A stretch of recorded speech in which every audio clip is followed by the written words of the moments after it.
Capítulo 1. El cordero, no el romero. El hombre en el puesto del carnicero, o estaba sufriendo un infarto, o recitando poesía. Y el carnicero no sabía cuál de las dos era. La bestia que lleva su abrigo al campo, pero entrega sus huesos a la llama, dijo el hombre. Era alto, exageradamente alto, arquitectónicamente alto. Tenía el pelo oscuro y una mandíbula que parecía diseñada para dar ultimátums. Estaba de pie con las manos entrelazadas a la espalda, como si se dirigiera a un consejo de guerra, no a un hombre con un delantal manchado de sangre. El carnicero parpadeó. Lo siento, amigo. Una vez más. La bestia, repitió el hombre, con la paciencia específica de alguien que ya lo había explicado 4 veces, que lleva su abrigo al campo, pero entrega sus huesos a la llama. Detrás de él, un hombre de pelo rubio ceniza con una tabla de notas se pellizcaba el puente de la nariz. Lo hacía con tanta fuerza que sus nudillos se habían puesto blancos. Hazel Kincaid estaba a 2 puestos de distancia. Fingía examinar un tarro de chutney que no tenía intención de comprar, y no podía dejar de escuchar. Había venido a este mercado de agricultores en medio del territorio Thorn para investigar dialectos. Necesitaba 3 modismos regionales para el crucigrama críptico del sábado. Y su fecha límite era mañana. Pero el hombre del puesto del carnicero era lo más interesante que había oído en semanas. Su cerebro hizo lo que siempre hacía. Desmontó la frase, giró las piezas y las volvió a montar como querían. Abrigo al campo, lana, huesos a la llama, cocinar. Quiere cordero, dijo Hazel, sin levantar la vista del chutney. Probablemente chuletas, no romero. El silencio que siguió tuvo una cualidad especial. La cualidad específica de 4 personas que se giran para mirar a una persona que no pretendía ser mirada. El hombre de pelo rubio ceniza se movió primero. Cruzó la distancia entre sus puestos en 3 zancadas. Se acercó lo suficiente como para percibir su olor, y ella vio el destello de reconocimiento. Loba, ella era una loba. Sus hombros cayeron una fracción. Lo has entendido, dijo él. No era una pregunta, no era tan difícil. Hazel dejó el chutney. El cordero lleva lana en el campo. Los huesos van en una fuente para asar. Él está en un puesto de carnicero. El contexto rellena el resto. El hombre de pelo rubio ceniza. Ella supo que se llamaba Fletcher Rowe en unos 90 segundos. La miró como los equipos de rescate miran a los supervivientes. Luego miró por encima del hombro al hombre alto. Él observaba a Hazel con una expresión que ella no pudo leer y dijo, «Ella vuelve con nosotros». «La verdad es que no», dijo Hazel. 20 minutos después, estaba en el asiento del copiloto de un Land Rover. Se dirigían hacia la manada Thorn y no estaba del todo segura de cómo había sucedido. Fletcher conducía. Se lo había explicado con la cantidad precisa de detalles que Hazel necesitaba. Y ni uno más. El hombre del puesto del carnicero era Gideon Thorn, el rey alfa de la manada Thorn. Hacía 3 semanas algo le había pasado a su habla. Todo lo que decía salía así.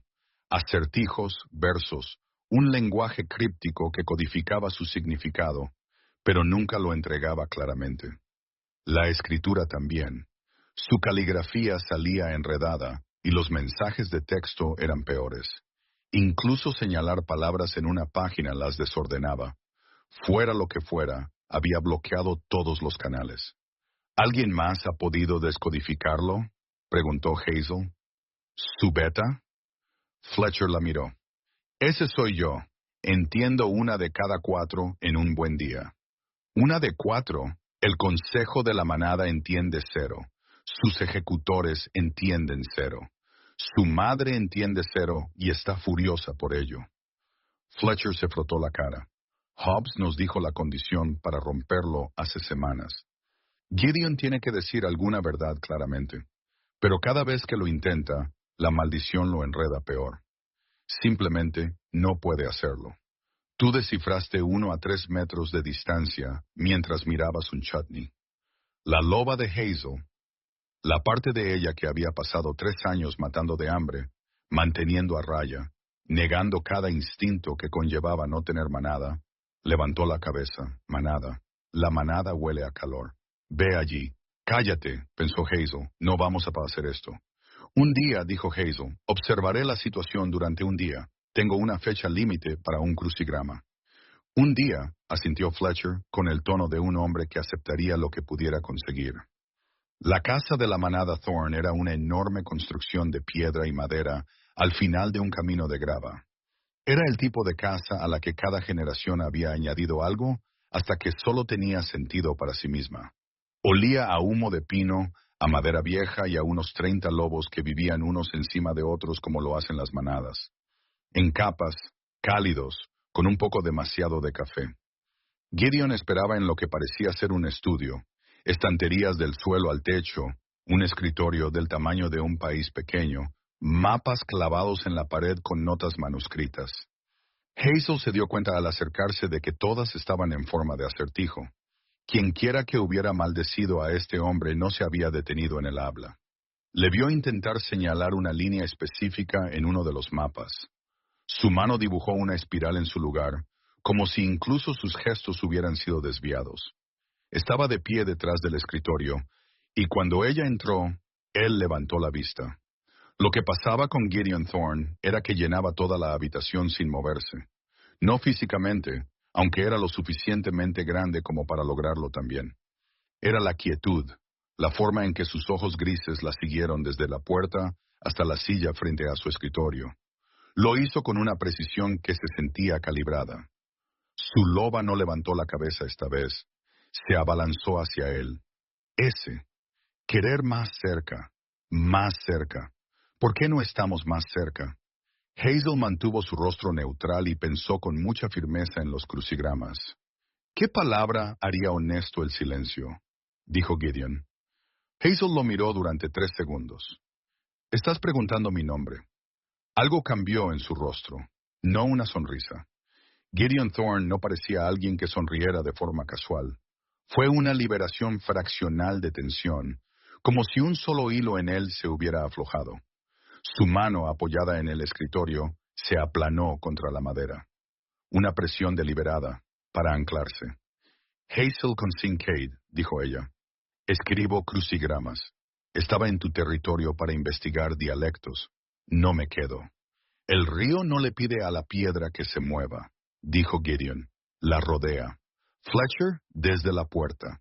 Creo que está diciendo que no te forzará.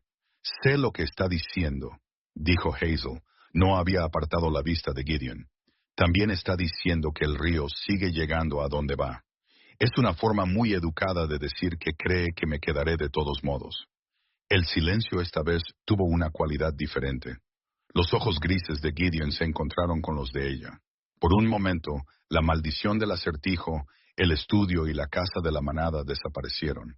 Solo había 2 lobos mirándose a través de un escritorio, con el exacto reconocimiento mutuo de 2 personas que iban a ser un problema la una para la otra. Desde algún lugar por encima de ellos, literalmente desde el techo, llegó un sonido como una carcajada de deleite. Ese es Hobbes, dijo Fletcher con cansancio. La razón por la que estamos en esta situación. Un resplandor apareció en lo alto de la estantería más alta. No era una persona, más bien la sugerencia de una persona. El contorno de una figura larguirucha sentada con las piernas cruzadas sobre una superficie que no debería haber soportado peso. Cuando habló, la voz vino del resplandor, y también del rincón más alejado, y también de justo detrás de la oreja izquierda de Hazel. «Oh, ella es divertida», dijo Hobbes. «Me gusta esta. Puede quedarse». «Tú lo maldijiste», dijo Hazel mirando el resplandor. Intentó exorcizarme. El resplandor se inclinó como si se adelantara. «Desde mi propia casa. Llevo aquí más tiempo que los cimientos, cariño». Los lobos se instalaron a mi alrededor. Gideon aquí decidió que yo era una plaga y llamó a un especialista. Una pausa. Me lo tomé como algo personal. Hazel miró a Gideon. Intentaste exorcizar a un poltergeist que estaba aquí primero. La mandíbula de Gideon se tensó. Lo que salió fue, la mano que barre el polvo olvida que el suelo se puso sobre la tierra. Está admitiendo que fue un error, tradujo Hazel. Luego, tras una pausa, uno grande, la carcajada desde el techo fue profundamente satisfecha. Un día, dijo Hazel de nuevo. Luego me voy. Se sentó en la silla frente al escritorio de Gideon, cogió un bolígrafo y no se dio cuenta de que la silla ya tenía un cojín que nadie recordaba haber puesto allí. Aquí se está bien. Cálido aquí, su silla, su guarida. Quédate. Un día, le dijo Hazel, luego nos vamos como siempre. No, mal plan. Plan estúpido. Quédate. Capítulo 2. La silla de la traductora. A la segunda mañana, Hazel había descifrado 43 de los acertijos de Gideon. Había traducido un informe sobre una disputa territorial que llevaba estancada 9 días. Había desatascado una discusión sobre la cadena de suministro entre dos ejecutores que llevaban una semana gritándose sin entenderse. Y accidentalmente se había convertido en la persona más importante de la manada Thorn. Técnicamente no había aceptado un segundo día. Lo que había pasado fue que a las 11 de la noche del primer día, Fletcher había llamado a la puerta de la habitación de invitados. Allí había estado trabajando en el crucigrama del sábado, y dijo, el Consejo de la Frontera Oeste llega mañana por la mañana. Gideon tiene que dirigirse a ellos. Si no pueden entenderlo, perderemos la negociación de los derechos madereros. Eso suena a un problema vuestro, había dicho Hazel. Es un problema de territorio.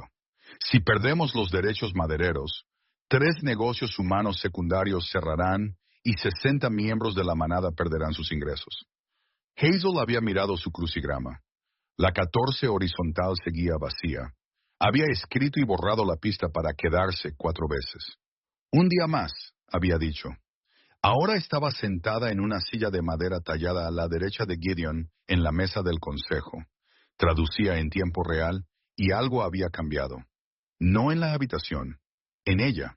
Ese algo era su olor. No es que hubiera cambiado.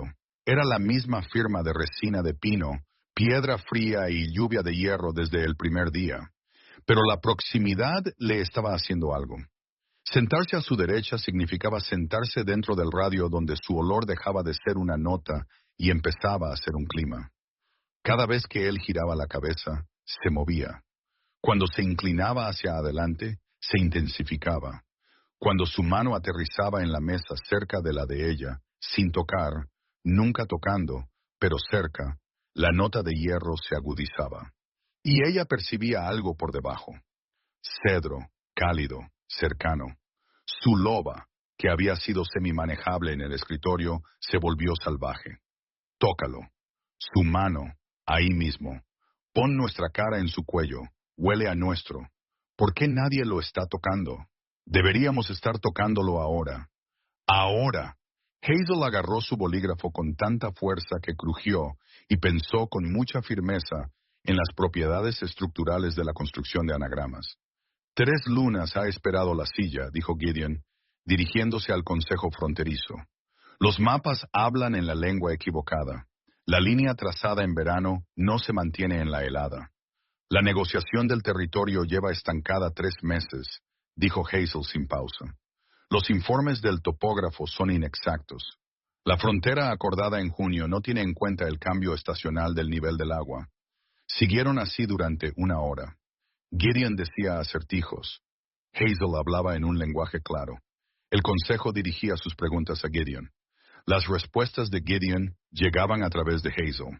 Al final, el ritmo era tan fluido que uno de los consejeros olvidó que la maldición existía. Empezó a discutir con Gideon directamente. Fue el momento en que Hazel se dio cuenta de que había dejado de oír los acertijos como acertijos. Oía a través de ellos. El significado llegaba antes de la decodificación, como cuando la traducción fluida deja de ser traducción y empieza a ser audición. Lo que no le dijo a nadie fue que los acertijos tenían capas. La capa superficial era la que traducía en voz alta. Pero por debajo, entretejida en la elección de palabras y los ritmos, había una capa emocional. No lo que él decía, sino lo que sentía mientras lo decía.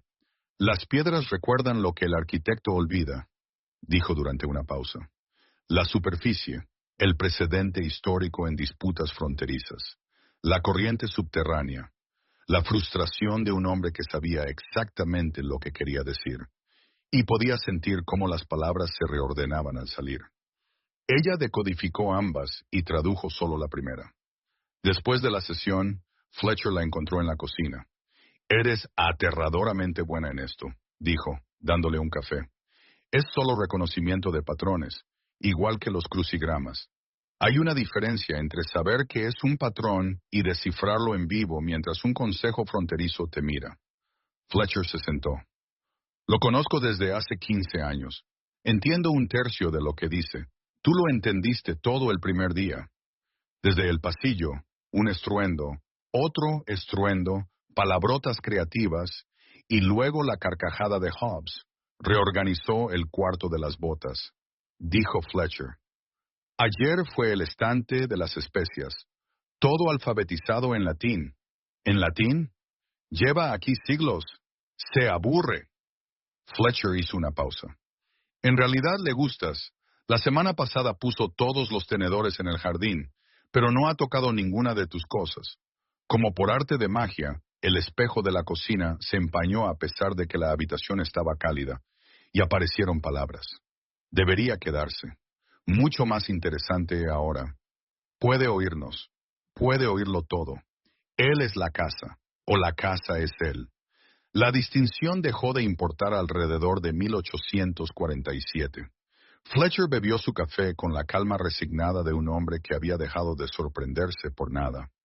El lunes pasado, reemplazó cada foto familiar en el pasillo con fotos de sí mismo, excepto que no tiene forma física, así que eran solo fotos ligeramente borrosas de habitaciones vacías con una actitud.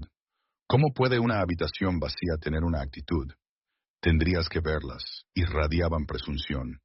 Nuevas palabras debajo de las primeras. Además, tu fecha límite para el crucigrama era ayer. Lo envié por ti. De nada. A Hazel se le cayó el estómago. Envió mi crucigrama. Cambiaste la 14 horizontal. Persistir era mejor que asentarse. Mejoré tu pista. También arreglé tu coma mal puesta en la 9 vertical. Trabajo descuidado con Kincaid. El Poltergeist editó mi crucigrama profesional y tiene notas sobre mi puntuación. Fue duro. Esa noche, Hazel trabajaba en el estudio cuando Gideon entró. Se movía en silencio para alguien de su tamaño. Ella registró el olor antes que los pasos. El perfil completo ahora, pino y piedra, y el calor del cedro por debajo que solo aparecía cuando él estaba cerca. Dejó una taza de té cerca de su codo, no frente a ella. Cerca. Lo suficientemente cerca para alcanzarla sin desordenar sus papeles. La colocación fue deliberada. Ella miró la taza, luego a él. Gracias, dijo. Él asintió y se sentó frente a ella, y trabajaron en silencio. En un momento, ella fue a coger un libro de referencia al mismo tiempo que él. El mismo libro. Sus manos llegaron a la vez al lomo, sus dedos rozaron los de ella. No un agarre, no un apretón. El contacto más ligero posible, nudillo con nudillo, durando quizás 2 segundos. Él se retiró primero. Ella mantuvo la mano en el libro un momento más de lo necesario. Su loba lo trató como una victoria personal. Lo toqué, lo toqué, lo toqué, lo toqué. Su mano, cálida, áspera. Hazlo otra vez, hazlo ahora. Agarra su mano y no la sueltes. Y muérdelo un poco. Hazel retiró su mano del libro con el control cuidadoso de una mujer que desactiva una bomba. Cuando levantó la vista, sus ojos estaban en ella, no mirándola fijamente, observándola como se observa el cambio del tiempo. El carpintero mide 2 veces, dijo él en voz baja. Estás diciendo que estás siendo cuidadoso. El más leve cambio en la comisura de su boca, no una sonrisa, el reconocimiento de que ella lo había entendido bien y que entenderlo bien le importaba a él. Volvió a su trabajo y fingió que el calor detrás de su esternón era el té. En el espejo junto a la puerta del estudio, en condensación fresca, movió la taza 3 veces antes de colocarla correctamente, solo para que lo sepas. Hazel no miró el espejo. No lo necesitaba. Capítulo 3. El acertijo. No regresó. La maleta de Hazel estaba hecha. Tercera mañana. Maleta en la cama de invitados, cerrada, chaqueta encima, zapatos junto a la puerta. Le había dado las gracias a Fletcher, había dejado una clave de decodificación en el escritorio del estudio. Metáforas superficiales asignadas a categorías de gobierno, una guía básica de traducción, y se disponía a salir por la puerta principal. Esto era lo que ella hacía. Llegaba, era útil, se iba. El sistema funcionaba. Su loba no estaba de acuerdo. No, no, no nos vamos. Buena guarida, buena manada, buen él. Quédate, niégate, planta los pies, no te muevas. Nos vamos, pensó Hazel con firmeza. Oblígame. Llegó al vestíbulo principal antes de que Fletcher la interceptara. La delegación de Ashworth, la manada aliada más grande. Acuerdo de patrulla compartida.